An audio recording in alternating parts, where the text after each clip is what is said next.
Berdasarkan informasi yang dilansir dari gurubisa.com, meskipun rencana untuk penghapusan tenaga honorer baru akan dilakukan pada tahun 2023, namun saat ini pemerintah sudah mencarikan solusinya.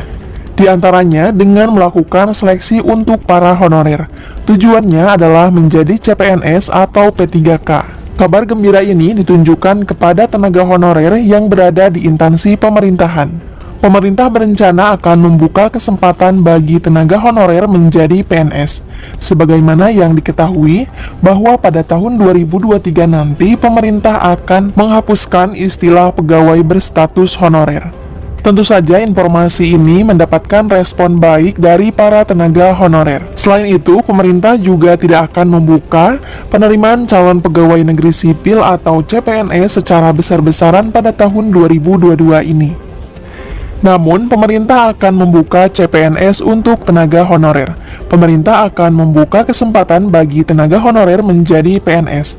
Hal ini menyusul kebijakan pemerintah yang menetapkan dua jenis pegawai pemerintah, yakni PNS atau pegawai negeri sipil dan pegawai pemerintah dengan perjanjian kerja atau P3K. Adapun untuk peraturan tersebut sudah tertuang dalam PP nomor 48 tahun 2005 tentang pengangkatan tenaga honorer menjadi calon pegawai negeri sipil dan PP nomor 49 tahun 2018 tentang manajemen P3K.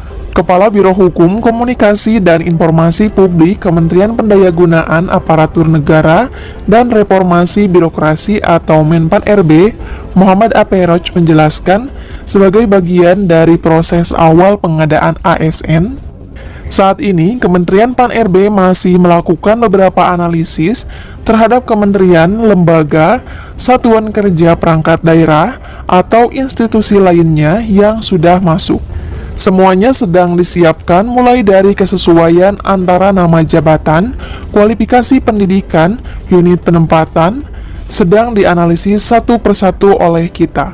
Hal tersebut diucapkan oleh Aperoj pada pesan tertulis di kontana.co.id pada hari Jumat tanggal 18 Maret lalu. Tentunya yang perlu diperhatikan juga kesesuaian analisa jabatan, analisa beban kerja, evaluasi jabatan dengan peta jabatan yang ada yang telah ditetapkan oleh masing-masing PPK. Begitu imbuhnya. Dalam hal ini, tidak semua honorer diangkat menjadi pegawai negeri sipil atau PNS. Ada syarat usia dan masa kerja yang harus dipenuhi oleh honorer untuk bisa mengikuti seleksi CPNS.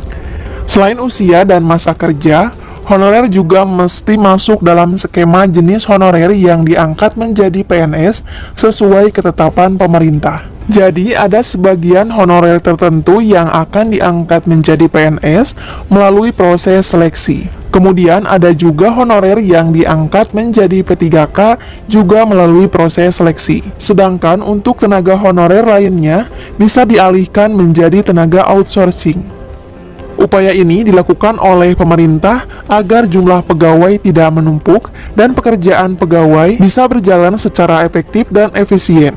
Kabar tersebut disampaikan oleh Kementerian Pendayagunaan Aparatur Negara dan Reformasi Birokrasi atau Kemenpan-RB yang akan menghapus semua pegawai honorer baik di instansi pemerintah pusat maupun daerah. Cahyokumolo berharap agar para tenaga honorer tersebut dapat menerima penghargaan yang semestinya. Instansi pemerintah yang selama ini memperkerjakan para honorer tersebut dihimbau segera menghitung analisis jabatan dan beban kerja secara komprehensif. Dengan jumlah kebutuhan yang tepat, diharapkan terbuka ruang untuk tenaga honorer mengikuti seleksi CPNS maupun P3K sesuai formasi yang akan ditetapkan.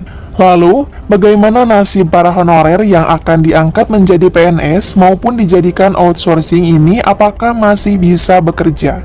Hal tersebut merujuk pada Peraturan Pemerintah atau PP nomor 49 tahun 2018 pasal 99 ayat 1 bahwa pegawai non-PNS yang bertugas pada instansi pemerintah sebelum diundangkan PP ini masih tetap melaksanakan tugas paling lama 5 tahun.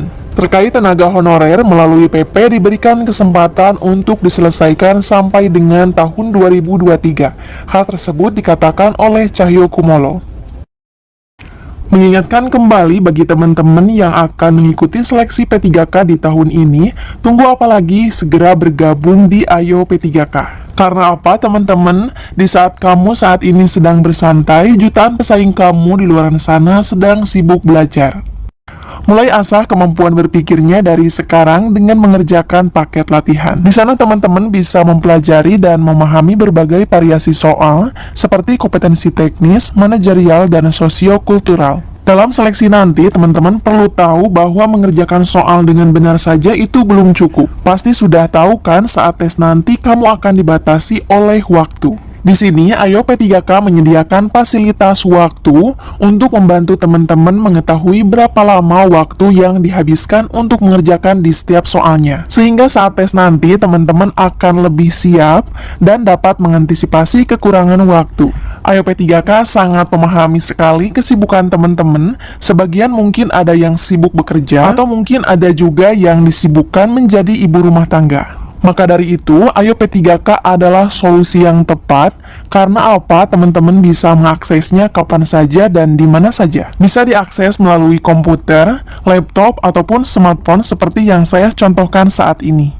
Untuk masalah harga sudah dijamin pasti sangat murah. Mungkin di sini ada sebagian dari teman-teman yang dari tahun 2018 sudah mengikuti seleksi CASN, pasti sudah pada tahu di tahun 2018 itu tidak ada yang namanya bimbel online. Teman-teman pasti mengalami yang namanya mencari tempat bimbel offline yang harganya mencapai puluhan kali lipat dari ini.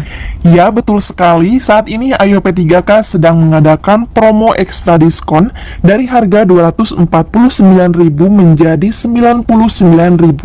Jika masih kurang, saya akan menawarkan bagi teman-teman yang ingin mendapatkan potongan harga lebih murah lagi. Caranya gampang, sebelum teman-teman melakukan pembayaran untuk memasukkan kode referral saya yaitu Henry96F yang nantinya akan otomatis mendapatkan potongan harga.